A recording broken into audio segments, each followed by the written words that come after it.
हमारा समाज जो है वो जवाबों को बंद करने का, उन पे ढक्कन लगाने का समाज है। और क्योंकि ये बहुत अ, तरह की रूढ़िवादी और मिथकों से भरी हुई बातें चारों तरफ हमारे होती रहती हैं, इसलिए कहीं न कहीं वो सवाल जो हैं वो उनका जवाब वही एक बच्चा ढूँढता है और उसकी आस्था हो जाती है। फिर जैसे ये सवाल कि ब्रह्मांड कैसे बना है? हम कहाँ से आए हैं?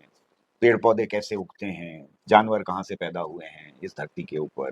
सूरज रोज़ क्यों निकलता है? ये सारे सवाल बच्चों के दिमाग में आते हैं।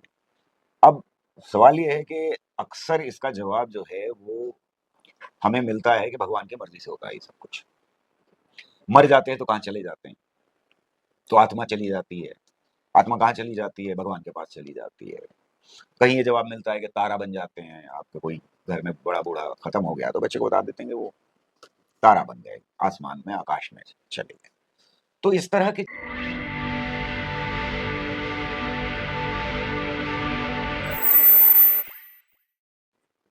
जय भीम। मैं मेवालाल। साथियों, आज हम देश दुनिया के महान प्रसिद्ध वैज्ञानिक और मन से कवि ऐसे लोगों को आपके सामने मैं आज रूबरू कराऊंगा ताकि नई नई जानकारियां आप लोगों तक अपने चैनल के माध्यम से पहुंचा सकूं। तो आज हमारे साथ हैं प्रसिद्ध वैज्ञानिक मानवर गौहर रजा साहब, और इनका जन्म इलाहाबाद में हुआ था। इनसे सारे डिटेल पूछूंगा कि इनकी ये किताब मिथकों से विज्ञान तक ये जो किताब सर ने लिखी है, इसके बारे में मैं थोड़ा बहुत पढ़ा हूँ, तो इससे मुझे जिज्ञासा हुई कि इस जो बुक में इन्होंने लिखा है, आप तक मैं इस जानकारी को पहुँचाऊँ। सर, अगर बड़े-बड़े चैनल में जाते हैं सर, बैठते हैं, बिना इनके बगैर जो वहाँ का डिबेट होता है, अधूरा रहता है। तो आज मैं सर से मिलने के लिए बहुत दिल से आतुर था कि सर से मुलाकात होगी और आप लोगों को नई-नई जानकारियाँ देंगे। सर, कैस बहुत शुक्रिया, जय भीम। जय भीम सर। आप थोड़ा हमें दर्शकों को बताएँ, अपने बारे में बताएँ, क्योंकि आपको तो बहुत बड़े-बड़े लोग जानते हैं, लेकिन जो छोटे गलियों कूचों रहते हैं, थोड़ा उनके दर्शकों के बारे में बताएँ, अपने बारे में थोड़ा बताएँ सर। मेरा जन्म जैसा आपने कहा इलाहाबाद में हुआ और मेरी पढ़ाई अ, अलीगढ़ मुस्लिम यूनिवर्सिटी में हुई, फिर मैं आईआईटी दिल्ली आया, फिर मैंने नौकरी की और आखिरी नौकरी मेरी जो थी, दूसरी आखिरी नौकरी जो थी वो CSIR council of scientific and industrial research में थी, जहाँ से मैं चीफ साइंटिस्ट से रिटायर हुआ। आप एक कवि भी हैं सर? हाँ, कुछ कविताएँ लिखता हूँ जी, जी। और लोगों को पसंद आती हैं। जी, तो इस किताब में के बारे में चाहूँगा कि हमें दर्शकों को बताएँ। अगर ये जो आपकी जानकारियाँ हैं, आप तो बताएँगे ही, अगर ये किताब अगर हमारे दर्शक लेना चाहें, तो कहाँ ये मिलेगा, कैसे उपलब्ध होगा ये? ये अमेज़न के ऊपर है और हाँ, वो काफ़ी कम कीमत में ये किताब दे रहे हैं, हाँ, हाँ। तो वहाँ पर ऑनलाइन ऑर्डर की जा सकती है ये अ, किताब। जी। सर। मैंने ये किताब क्यों लिखी, इसका जवाब तो थोड़ा-सा मुश्किल जवाब है, क्योंकि बचपन से हर बच्चे के दिल में कुछ सवाल होते हैं जी, और वो सवाल जो हैं, वो या तो उसका जवाब उसे पेरेंट्स, टीचर्स और बड़े लोग दे देते हैं या उसे जवाब नहीं मिलता तो वो खोजता रहता है। हमारा समाज जो है वो जवाबों को बंद करने का, उन पे ढक्कन लगाने का समाज है और क्योंकि ये बहुत अ, तरह की रूढ़िवादी और मिथकों से भरी हुई बातें चारों तरफ हमारे होती रहती हैं, इसलिए कहीं न कहीं वो सवाल जो हैं वो उनका जवाब वही एक बच्चा ढूँढता है और उसकी आस्था हो जाती है। फिर जैसे ये सवाल कि ब्रह्मांड कैसे बना है? हम कहाँ से आए हैं? पेड़-पौधे कैसे उगते हैं? जानवर कहाँ से पैदा हुए हैं इस धरती के ऊपर? सूरज रोज़ क्यों निकलता है? ये सारे सवाल बच्चों के दिमाग में आते हैं। अब सवाल ये है कि अक्सर इसका जवाब जो है वो हमें मिलता है कि भगवान की मर्ज़ी से होता है ये सब कुछ। मर जाते हैं तो कहाँ चले जाते हैं? तो आत्मा चली जाती है। आत्मा कहाँ चली जाती है? भगवान के पास चली जाती है। कहीं ये जवाब मिलता है कि तारा बन जाते हैं। आपके कोई घर में बड़ा-बूढ़ा खत्म हो गया तो बच्चे को बता देते हैं कि वो तारा बन गए, आसमान में, आकाश में चले गए। तो इस तरह के जवाब मिलते रहते हैं। तो ये जिज्ञासा बड़ी इंसानियत के लिए जब से मानवता ने सवाल पूछना सीखा है, तब से कुछ सवाल ऐसे हैं, जो मानवता लगातार पूछती रही है, वही सवाल बच्चे पूछते हैं। और अगर कोई बच्चे को ये जवाब दिया जाए कि भगवान की मर्ज़ी से हो रहा है सब कुछ, तो भगवान ने सब कुछ पैदा किया है और बच्चा ये पूछ ले कि भगवान को किसने पैदा किया? तो बड़े डाँट देते हैं उसको कि चुप रहो, बहुत बक-बक करने लगे हो, भगवान हमेशा से है और वो हमेशा रहेगा। तो बच्चे चुप हो जाते हैं और इस तरह से धीरे-धीरे जैसे हम बड़े होते जाते हैं, हमारी सवाल पूछने की जो क्षमता है, वो समाज कम करता चला जाता है। इन्हीं सवालों के कुछ सवालों के जवाब तलाश करने में मेरा जीवन कटा। सर जैसे आपने बताया कि जब बच्चा सवाल पूछता है, तो जवाब नहीं पाता तो उसको चुप करा देते हैं। तो क्या वो बच्चों को चुप कराना उनके मन बच्चे के अंदर कुंठित पैदा नहीं होगा कि वो आगे पूछेगा नहीं फिर दोबारा? जी, आप बिल्कुल सही कह रहे हैं। ज़्यादातर बच्चे जो हैं, वो जैसे-जैसे बड़े होते जाते हैं, उनकी जिज्ञासा को मार दिया जाता है। लेकिन कुछ ऐसे होते हैं जो पूछते रहते हैं, हुँ। जो नहीं, जो इनकलाबी होते हैं उस नहीं, मामले में नहीं तो कि आज्ञाकारी तो कहा जाए कि वो अगर जो आपकी बात मान लेगा तो आज्ञाकारी है, नहीं मानेगा तो बिल्कुल, बिल्कुल। तो 2 तरह की चीज़ें हैं जो हमारे समाज में बहुत खराब हैं, जिनको हमें पहचानना चाहिए। एक बात तो ये है कि अगर हम किसी बच्चे की दिनचर्या देखें, तो क्या होता है? सुबह वो आँख खुलती है उसकी, घर में कोई रिलिजियस चीज़ कोई कोई ऐसी चीज़ जो धार्मिक होती है, कुरान पढ़ रहा है, कोई नमाज़ पढ़ रहा है, कोई कोई पूजा कर रहा है, कोई याचना कर रहा है, तो ये चल रहा होगा। वो आँखें खुलेंगी उसकी, तो ये चल रहा होगा घर के अंदर। अब वो मान लीजिए स्कूल जाता है, भेजते हैं उसको, तो स्कूल के लिए तैयार किया, तो निकलते हुए प्यार-मोहब्बत में बड़े-बूढ़े जो हैं वो टीका लगा देते हैं कि तुम्हें नज़र ना लग हुँ, जाए। हुँ। हाथ में धागा बाँध दें, हाथ काला में धागा, धागा बाँध देते हैं, काला धागा। काला धागा बाँध देते हैं, कुछ ऐसा करते हैं, ताबीज़ पहना हाँ, देते हैं हाँ। बच्चे को या दुआ पढ़ के फूँक देते हैं हुँ, कि आज दिन अच्छा गुज़रे तुम्हारा। वो बाहर निकलता है, तो मेरा दावा ये है कि 1 किलोमीटर भी बच्चा जो है वो नहीं चल सकता बिना कोई मंदिर, मस्जिद, दरगाह, गुरुद्वारा देखे हुए सड़क के ऊपर। तो उसको वो दिखाई देता है। हुँ, अब स्कूल पहुँचता है तो वहाँ या तो कुरान खानी होती है या गणेश वंदना, सरस्वती वंदना कुछ इससे शुरू होता है मामला। साइंस का उसका पीरियड होता है 45 मिनट का। लौट के आता है यही दिनचर्या है। हुँ, दुकान पे जाएगा वहाँ कुछ मूरत रखी होगी। हुँ। हॉस्पिटल में आजकल तो हाँ, प्राइवेटाइज़ेशन हो घुसते गया ही है। आपको घुसते ही आपको मिल हुँ, जाएगा। कोई डॉक्टर होगा हुँ, उसके यहाँ रखा हुआ मिल जाएगा। हुँ, तो आप कहीं भी जाइए, तो आपको ये धार्मिक मैसेजेस जिन्हें मैं कहता हूँ, इनकी बारिश सी होती हुई दिखाई देती है। और जब से इंसान पैदा होता है तब से मरने तक ये बारिश होती रहती है उसके ऊपर। सर मेरा पर कहीं जी, किसी मंदिर में, किसी मस्जिद में, किसी गुरुद्वारे में आइंस्टाइन के फ़ोटो तो नहीं लगे होते, हुँ, न्यूटन के फ़ोटो तो नहीं लगे होते, हुँ, कोई साइंस की बात तो नहीं हो रही होती। हुँ, उनको छोड़ दीजिए चलिए, हुँ, हमारे यहाँ भी तो पैदा हुए हैं। हुँ, सर सीवी रमन की फ़ोटो दिखाई दे जाए भाई। हुँ, मान लीजिए कि दूसरे देशों का हम नहीं मानते, चलो, हमें अपने देश के साइंटिस्ट को मानना पर हमारी साइंस तो है नहीं। तो साइंस के साथ इंटरैक्शन है ही नहीं, उसकी मुलाकात ही नहीं होती और ये मरने तक चलता रहता है। तो एक तो ये बात हुई। दूसरी बात ये है कि हम लगातार बच्चे को आज्ञाकारी बनाने में लगे रहते हैं, बचपन से, पैर छुओ, हुँ, बड़ों की इज़्ज़त करो, हुँ, बड़ों के सामने बोलो मत, हुँ, बड़ों की बात मान लो। हुँ, अब अगर बड़े इतने ही अच्छे थे, हुँ, हुँ, सारे के सारे, तो फिर देश की उन्नति कैसे होगी? भई बड़ों ने अगर सारा अच्छा काम किया था हुँ, देश के लिए और हुँ, सब कुछ ही ठीक था, हुँ, तो बदलाव नहीं आना चाहिए। हुँ, पर बदलाव तो प्रकृति में और समाज में आएगा ही आएगा, हुँ, राइट? जी, तो हमें अपने बच्चों को बजाय आज्ञाकारी बनाने के, सवाल पूछने वाला बनाना चाहिए, जी, ताकि वो समाज को सुधार सकें और वो अपनी ज़िंदगी भी सुधार सकें और अपने बड़ों की भी ज़िंदगी सुधार सकें। जी। सर मैं आपसे जानना चाहूँगा कि ये विज्ञान और धर्म में कौन पुराना है? मतलब कौन पहले प्रकाश में आया?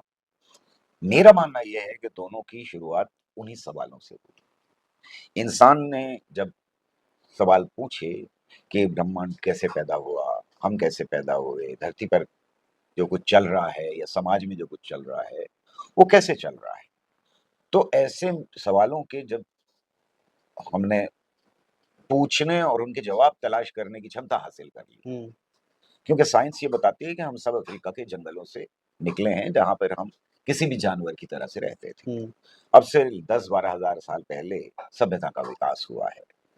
तो ऐसा समाज नहीं था, जैसा आज है।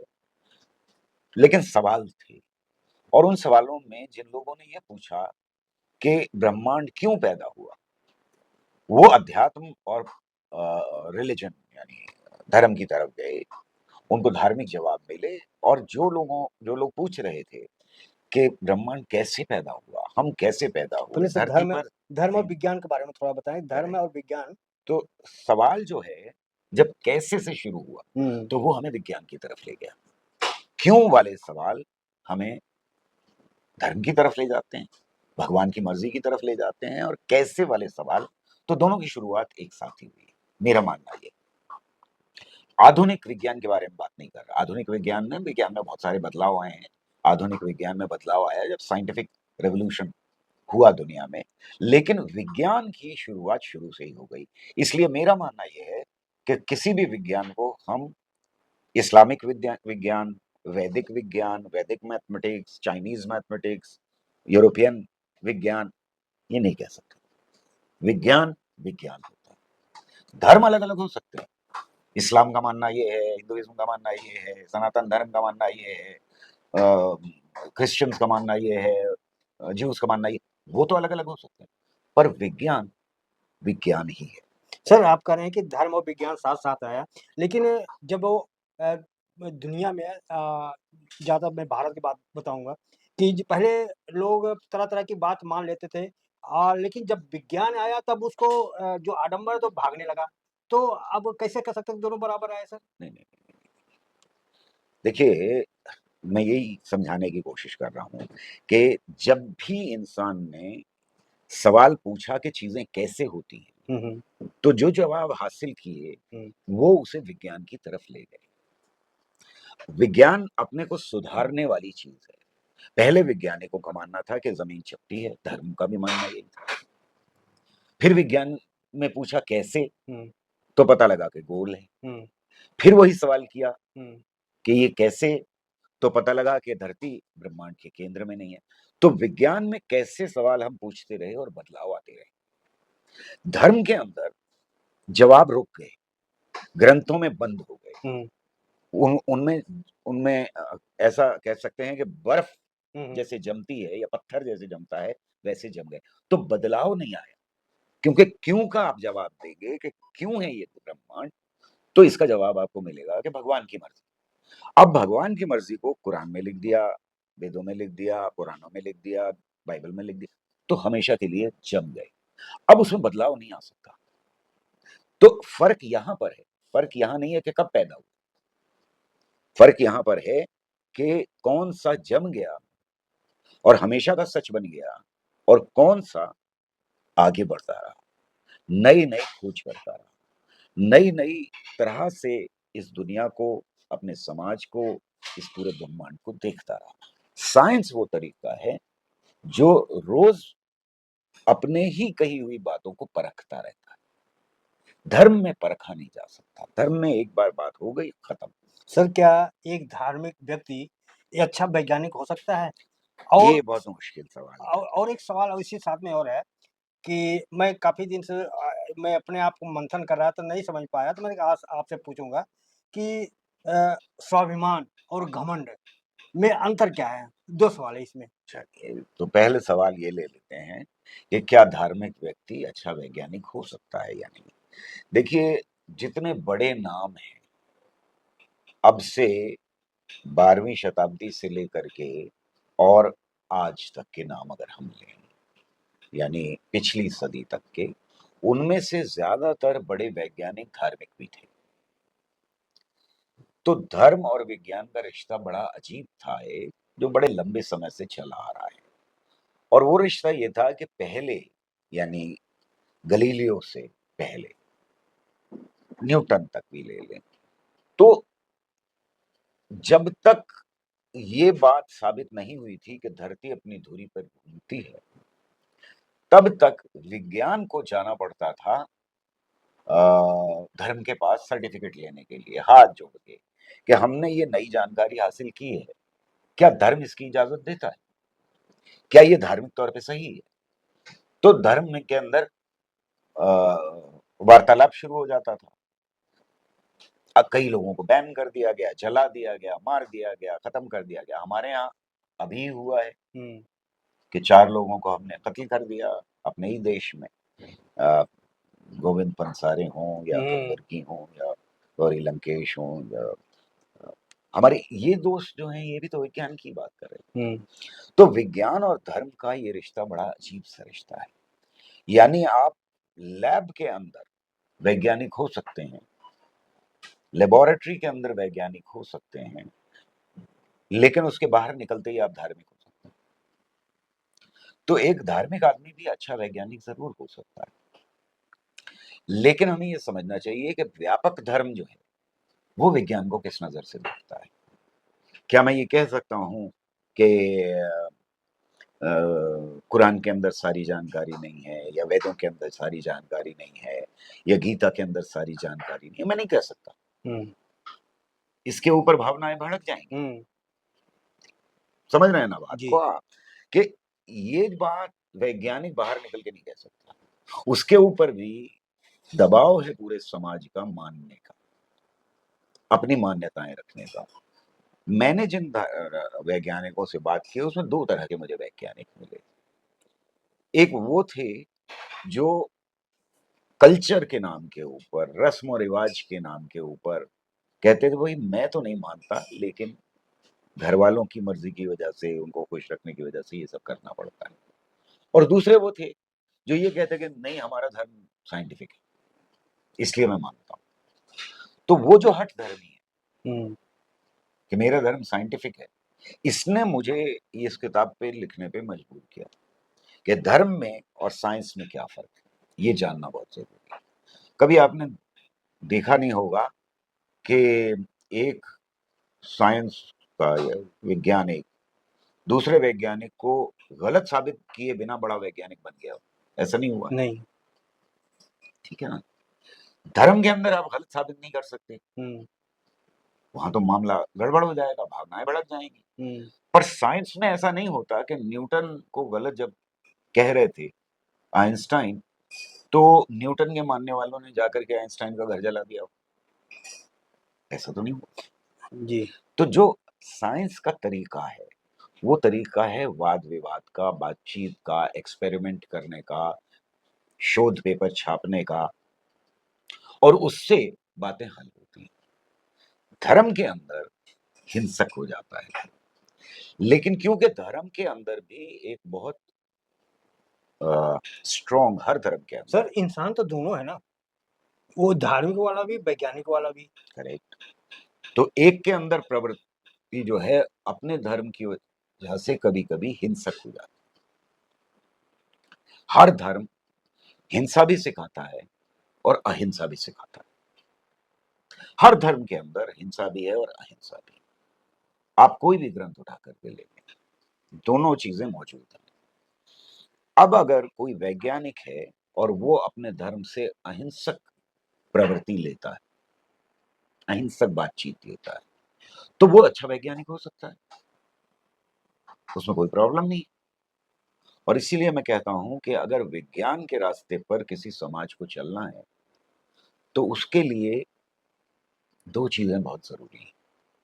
उस समाज के अंदर एक तो अहिंसा होनी चाहिए। अगर वो हिंसक समाज है तो वो अपने साइंटिस्ट को आजादी नहीं दे सकता खुलेआम हर तरह के सवाल पूछने की।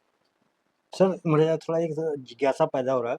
आपने कहा कि एक वैज्ञानिक दूसरे वैज्ञानिक के काट नहीं कर सकता है। लेकिन कोर्ट में तो देखता है कि जैसे एक अदालत ने कुछ किया, दूसरा कोर्ट बदल देता, नहीं ये गलत किया है। नहीं, कोर्ट के अंदर तो होता है, कोर्ट के अंदर तो ये होता है, लेकिन विज्ञान में जब विवाद होता है तो उसमें हिंसा नहीं होती, ये कह रहा हूं नहीं, मैं। बात काटने की, जैसे मतलब कोई थ्योरी उसने बात काटे बिना तो आगे आगे विज्ञान बढ़ेगा ही नहीं। अगर मैं पैर छू करके वैज्ञानिकों के, अपने पूर्वजों के पैर छू करके उनकी बात मानता रहूंगा हुँ, तो विज्ञान आगे नहीं बढ़ेगा। मुझे जरूरत इस बात की है अच्छा वैज्ञानिक बनने के लिए कि मैं कोई नई खोज पैदा करूं, मैं अपने पूर्वजों को गलत साबित करूं, या उन्होंने जो बात कही है वो किसी और तरीके से, नए तरीके से उसको साबित करने की। अगर मैं वो नहीं कर रहा तो विज्ञान में मैं वैज्ञानिक नहीं हूं। वैज्ञानिक तो मैं तभी हूं जब मैं अपने पूर्वजों को गलत साबित करूं। मुझे पीएचडी तभी मिलती है जब मैं कोई नई बात कहता हूं जो मेरे पूर्वजों ने नहीं कही, जी। या गलत साबित करता हूं। आज मान लीजिए कि मैं कहूं कि E is equal to mc² Einstein ने गलत कहा था, तो कोई मुझे आके मारेगा नहीं, जी, मुझसे यही कहेगा कि भाई प्रमाण दो। प्रमाण दो। अपनी बात का। अगर मैंने प्रमाण दे दिया तो फिर तो जश्न मनाया जाएगा, मारा थोड़ी ना जाएगा मुझको। जी, मुझको नोबेल प्राइज मिलेगा जी, कि इन साहब ने आइंस्टाइन तक को गलत साबित कर दिया। जी, ये बड़ी चीज है। तो या तो नई खोज होगी या पुरानों को गलत साबित करना। जी। दूसरा सवाल पे सर वो आ जाए कि जैसे एक होता है घमंड और एक होता है स्वाभिमान, तो दोनों में अंतर क्या है? दोनों में बहुत बड़ा अंतर है। स्वाभिमान का मतलब ये है कि आप दूसरों को नीचा नहीं दिखा रहे, आप फख्र कर रहे हैं किसी चीज के ऊपर, अपने ऊपर या अपनी देश के ऊपर या अपने कल्चर के ऊपर आप फख्र करते हैं। और मुझे लगता है कि इसमें कोई बुराई नहीं है, क्योंकि आप दूसरे से नफरत नहीं कर रहे हैं। इसमें घमंड में आप दूसरे को नीचा समझ रहे हैं, आप दूसरे के साथ नफरत कर रहे हैं, आप दूसरे की जो प्रवृत्तियां हैं उनको क्रिटिसाइज कर रहे हैं बिला वजह के लिए। ये है घमंड। लेकिन सर स्वाभिमान में तो मैं जो कर रहा हूँ, जो सोच रहा हूँ सही सोच रहा हूँ, आप जो सोच रहे हो सही नहीं सोच रहे हो। नहीं, स्वाभिमान में आप भी हो सकता है सही सोच रहे हो। मैंने एक तरीका निकाला है सही सोच का, तो यहाँ वाद विवाद हो सकता है स्वाभिमान। अगर आपको अपने ऊपर कॉन्फिडेंस है कि मैंने एक मॉडल तैयार किया है, तो मैं उस पे फ़ख्र कर सकता हूँ। लेकिन दूसरे का मॉडल जो तैयार किया हुआ है, जो दूसरा बात कह रहा है, जो दूसरा बात साबित कर रहा है, मैं उसे हिंसक तरीके से रोकने की कोशिश करूँगा, अगर मुझे घमंड है तो। अच्छा, कहने का मतलब अगर उसको हम घृणा साबित करूँ तब वो घमंड हो गया। घृणा अगर अगर है तो घृणा नहीं आता तो वो स्वाभिमान है। तब वो स्वाभिमान है, तब हम कह सकते हैं कि मुझे अपनी बात के ऊपर फ़ख्र है। सर क्या विज्ञान लोगों को अधर्मी बनाता है? विज्ञान जो है, वो ना धार्मिक बनाता है और ना अधर्मिक बनाता है। लेकिन विज्ञान धर्म से अलग है। बनाने का काम विज्ञान का काम नहीं है। विज्ञान का काम है इस ब्रह्मांड के राज़ों को समझना, खोजना, निकालना, उनको सही तरीके से अपनी अगली नस्लों को परोसना। विज्ञान का काम ये नहीं है कि बनाए कुछ। विज्ञान का काम है ज्ञान जमा करना, नई खोज के साथ लोगों तक पहुंचना। विज्ञान का परिभाषा क्या है जो हमारे दर्शकों को आसानी से समझ में आ जाए? बहुत मुश्किल सवाल है। इस किताब के लिखने की एक वजह ये सवाल भी थी कि आसानी से समझ में नहीं आता। जब हम विज्ञान की बात करते हैं, तो ऐसा लगता है जैसे हम सब समझ रहे हैं बात को। विज्ञान तो जो पढ़ाया जाता है वो, लेकिन विज्ञान वो है नहीं। इसकी एक मिसाल दे देता हूँ आपको कि विज्ञान जो है, उसकी परिभाषा बहुत सारे दिग्गजों ने देने की कोशिश की। और विज्ञान और वैज्ञानिक सोच और वैज्ञानिक तरीका, जिसको हम साइंटिफिक मेथड कहते हैं अंग्रेजी में, पद्धति, ये सब अलग-अलग चीज़ें हैं और इनको परिभाषित करना आसान काम नहीं। और उसकी एक बड़ी वजह ये है कि विज्ञान में लगातार बदलाव आते रहते हैं। तो हम किसी एक चीज़ को पकड़ के परिभाषित करने की कोशिश करते हैं, जब तक तब तक बदलाव आ जाता है। और ऐसा बदलाव आ जाता है जिससे कि वो लगता है कि वो परिभाषा अधूरी रह गई। एक कार्ल पॉपर एक बहुत बड़े वैज्ञानिक गुजरे हैं, दार्शनिक वैज्ञानिक गुजरे हैं। उन्होंने कहा कि कोई भी ऐसा दावा जिसमें गलत साबित होने की क्षमता ना हो, उसे हम वैज्ञानिक दावा नहीं कह सकते। बात जरा जटिल है। उन्होंने बड़ी अच्छी एग्जाम्पल दी। उन्होंने कहा कि सारे हंस सफेद होते हैं, ये एक वैज्ञानिक दावा है। क्यों? इसलिए कि अगर एक भी हंस काला मिल गया, किसी और रंग का मिल गया, तो ये दावा गलत साबित हो सकता है। इसलिए ये दावा जो है वो वैज्ञानिक दावा है। अब इसे दूसरी तरह से देखते हैं। हर बच्चे को बताया जाता है बचपन में, लगभग ये कहानी सुनाई जाती है कि चांद पे बैठी बुढ़िया चरखा कात रही जी, है ना। तो चांद पे बैठी जो बुढ़िया चरखा कात रही है, ये दावा एक वैज्ञानिक दावा हुआ। क्यों? इसलिए कि हम चांद पे जाएं, वहां बुढ़िया दिखाई दे, मिल गई तो ये सही, नहीं मिली तो ये गलत। हुँ, पर अगर इस दावे को थोड़ा सा बदल दें, कि चांद पे बैठी बुढ़िया चरखा काट रही है, लेकिन जैसे ही हम चांद पे जाएंगे वो गायब हो जाएगी। अब ये दावा वैज्ञानिक दावा नहीं रहा। क्यों? इसलिए कि इसे गलत या सही साबित ही नहीं किया जा सकता। इसी तरह से भूत होते हैं या नहीं होते हैं, ये वैज्ञानिक दावा नहीं। अल्लाह मियाँ है या नहीं है, भगवान है या नहीं है, सृष्टि को भगवान ने बनाया या नहीं, ये वैज्ञानिक दावा नहीं है, क्योंकि इन्हें ना गलत साबित किया जा सकता है ना सही साबित किया जा सकता। तो जो लोग मानते हैं, आस्था रखते हैं, रखें भाई, मैं नहीं रखता, मुझे सही नहीं लगता वो। पर ये कि ये विज्ञान ना इसको साबित कर सकता है और ना गलत साबित कर सकता है, और ना धार्मिक लोग इसे गलत साबित कर सकते हैं या सही साबित कर सकते हैं। इसीलिए बच्चा जब बड़ा होने लगता है तो उसको डांट देते हैं, चुप रहो, बहुत सवाल करने लगे हो, भगवान हमेशा से हमेशा रहेगा, उसे किसी ने पैदा नहीं किया। क्योंकि यहाँ आके मामला गड़बड़ हो जाता है। जैसे ही ये सवाल पूछता है बच्चा कि भगवान को किसने पैदा किया, वैसे ही गड़बड़ हो जाती है। सर, इसी से संबंधित मैं समझना चाह रहा हूँ, आस्था और अंधविश्वास में दोनों में क्या समानता है, क्या अंतर है? अंधविश्वास की शुरुआत है आस्था। देखिए, ऐसा है कि अगर एक बार आपने भगवान को मान लिया ना, या सुपर नेचुरल पावर को मान लिया, क्योंकि भगवान, अल्लाह, गॉड, कोई भी आप नाम लीजिए तो आस्था वाले रखने वालों की भावनाएं भड़कना शुरू हो जाती हैं। लेकिन आदमी तो स्वतः तो मानता नहीं ना, माँ-बाप बताते हैं, हम पैदा होता बच्चों को सिखाते हैं कि ये भगवान है, ये क्या है, ये तो माँ-बाप सिखाते हैं तब वो मानने लगता है, अपने आप थोड़ी मानता है। बिल्कुल, बिल्कुल, बिल्कुल। कोई बच्चा किसी धर्म के अंदर पैदा नहीं होता, वो दुनिया में पैदा होता है। तो धर्म तो बाद में माँ-बाप सिखाते हैं, और ये बड़ी अजीब सी बात है कि दुनिया में जिस धर्म के माँ-बाप होते हैं, 90% बच्चे भी उसी धर्म में होते हैं। तो ऐसा नहीं है कि वो बहुत दिमाग इस्तेमाल किया गया है, वो माँ-बाप की वजह से हुआ है। तो ये नहीं है कि मेरी आस्था जो है वो मैंने बहुत परखा है, ये वो नहीं, ये सब नहीं है। परख की बेसिस के ऊपर धर्म नहीं अपनाया जाता, अपने माँ-बाप की पैदाइश की बेसिस के ऊपर धर्म अपनाया जाता है। इसीलिए छोड़ना बड़ा मुश्किल होता है धर्म का। तो आप जो सवाल कह रहे थे कि आस्था और अंधविश्वास में क्या है, बड़ी थिन लाइन है। इसलिए थिन लाइन है कि शुरुआत आस्था से होती है, फिर आस्था की बलबूते के ऊपर आप कुछ भी मान सकते हैं। आप ये मान सकते हैं कि मेरे अंदर दैवीय शक्ति आ गई, ये मान सकते हैं कि ये किताब जो है वो सर पे रखने लायक है, ये मान सकते हैं कि मुझे सड़क के ऊपर तलवार लेकर के चलना चाहिए, ये मान सकते हैं कि मुझे दूसरों को मार देना चाहिए जो मेरी बात पे यकीन नहीं रखते या मेरे धर्म में यकीन नहीं रखते। इनमें से हर एक चीज जस्टिफाइड। शुरुआत आस्था से।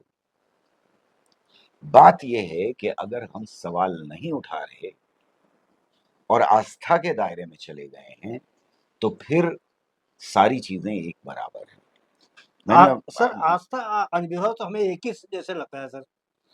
इसीलिए मैं कह रहा हूं शुरुआत वहां से। वो आपको अच्छे रास्ते पे भी ले जा सकती है और बुरे रास्ते पे भी ले जा सकती है। भाई दान दक्षिणा करो, इससे कौन कहेगा कि बुरा रास्ता है।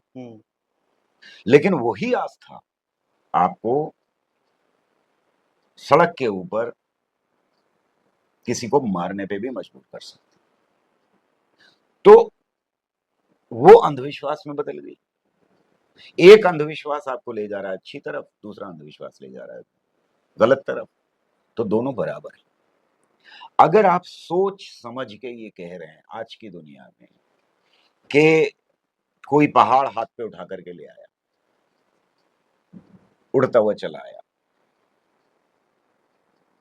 या किसी ने चांद के 2 टुकड़े कर दिए, या कोई जिंदा को मुर्दा कर देता था, या किसी ने डंडा मार करके पानी को अलग कर दिया, अगर आप ये मानते हैं सब आज की दुनिया में, तो आज अंधविश्वास कहा जाएगा। अब से 100 साल पहले, 150 साल पहले इनमें से किसी चीज को अंधविश्वास नहीं कहा जाएगा। तो अंधविश्वास क्या है, उसकी परिभाषा बदलती रहती है, समाज जैसे प्रगति करता है। लेकिन ये कि अंधविश्वास की शुरुआत आस्था से होती है। अंधविश्वास हर एक शुरुआत उसकी, हर अंधविश्वास की शुरुआत आस्था से होती सर है। मेरी बात मेरा गुरु सच्चा गुरु, हुँ। तुम्हारा गुरु पाखंडी अंधविश्वासी। सर मेरा ये कहना है सर, आप काट देनी मेरी बात को, कि आस्था में भी तर्क-वितर्क आप नहीं कर सकते, अंधविश्वास में आप तर्क-वितर्क नहीं करते, अपना विवेक नहीं लगा सकते। तो मेरा तो यही मानना है कि उसमें भी तर्क-वितर्क नहीं कर सकते, आस्था में भी तर्क-वितर्क नहीं कर सकते। बिल्कुल सही कह रहे है हैं। ना? मैं आपकी बात से 100% मुत्तफ़िक हूँ। जी। सर मैं आपसे जानना चाहूँ कि अंधविश्वास, आस्था भारत के अलावा अन्य देशों में भी होता है? दुनिया के हर हिस्से में है, हमेशा रही है, कहीं कम कहीं ज़्यादा मानने वाले, लेकिन दुनिया में धीरे-धीरे जो अंधविश्वास लोग छोड़ रहे हैं, उनकी तादाद बढ़ रही है, उनकी परसेंटेज बढ़ रही है। लगभग 24% इस वक़्त दुनिया की आबादी जो है, वो न सिर्फ़ अंधविश्वास में यकीन नहीं रखती, बल्कि वो धार्मिक भी नहीं है। तो 24% एक चौथाई आबादी, दुनिया की बहुत बड़ी आबादी है, जो किसी भी अंधविश्वास में नहीं पड़ी हुई। जी। सर अब मैं लास्ट सवाल आपसे पूछ रहा हूँ कि जैसे समाज में पहले तो थे आदमी पढ़ा-लिखा नहीं था, आज समाज तो शिक्षित समाज हो गया है। तो क्या लगता है कि समाज में कुछ बदलाव आया है? सवाल आपका थोड़ा-सा मुश्किल सवाल है ये भी। शिक्षा किस तरह की दी जा रही है, इस पर निर्भर करता है कि समाज में बदलाव कैसा आएगा। हमारे देश में जो शिक्षा दी गई 70 सालों में पिछले, उसमें बहुत कमियों के बावजूद वो अंधविश्वास के खिलाफ थी, शिक्षा। खास तौर से स्कूल से कॉलेज तक पहुँचते-पहुँचते जो शिक्षा दी जाती थी। जब से मोदी सरकार आई है, तब से इसमें एक बहुत बड़ा बदलाव आया है। जो करिकुलम है हमारे देश में, वो बदला गया है। जो पढ़ाया जा रहा है, वो बदला गया है। किताबों में जो लिखा था, वो बदला गया है और ऐसी किताबें, जो अच्छी किताबें थीं, उन्हें हटाकर अंधविश्वास वाली किताबों को लाया गया है। तो ऐसा समाज हम पाकिस्तान में देख चुके हैं कि ऐसे समाज ने जिसने कि अपनी शिक्षा को अंधविश्वास में लोगों को ढकेलने का एक हथियार बना लिया, वही काम हमारे देश में अब शुरू हो गया है। तो मैं इसका सीधा जवाब नहीं दे पाऊँगा कि सब शिक्षित हो गए, तो सब कुछ ठीक हो जाएगा। सवाल ये है कि शिक्षा कैसी दी जा रही है? उसमें डार्विनिज़्म पढ़ाया जा रहा है या नहीं? हमारे यहाँ एनसीईआरटी ने डार्विनिज़्म हटा दिया। सर मैं इसलिए आपसे पूछा कि अब जो समाज को जिसको गुरु कहा जाता था, लोग वहाँ जाते हैं, प्रवचन सुनने जाते हैं, उनको ज्ञान की बात होती है। लेकिन वही कथावाचक जो है अब वो कह रहे हैं कि महिलाओं को जो आप शादी करके घर में लाते हैं, 25 साल बाद आता है, वो 4 जगह मुँह मार के आती हैं। तो ये शब्द कहना, ये अपमानजनक आपको नहीं लगता? ये गंदे ज़हन हैं, गंदे दिमाग हैं, जो गंदे दिमाग वालों को अपील कर रहे हैं और इकट्ठा करने की कोशिश कर रहे हैं। ये न सिर्फ़ महिलाओं का अपमान कर रहे हैं, बल्कि अपनी सभ्यता का अपमान कर रहे हैं, अपने देश का अपमान कर रहे हैं, अपने संविधान का अपमान कर रहे हैं, जिस संविधान ने महिलाओं को मर्दों की बराबरी दी। तो क्या वो महिलाएँ ये अक्लमंद नहीं है? महिलाओं को एक प्रोडक्ट की तरह से देख रहे हैं, जिसको घर में लाया जाए, जो बिल्कुल धुली-पुछी साफ हो, उसे खरीद के कन्यादान के साथ लाया जाए।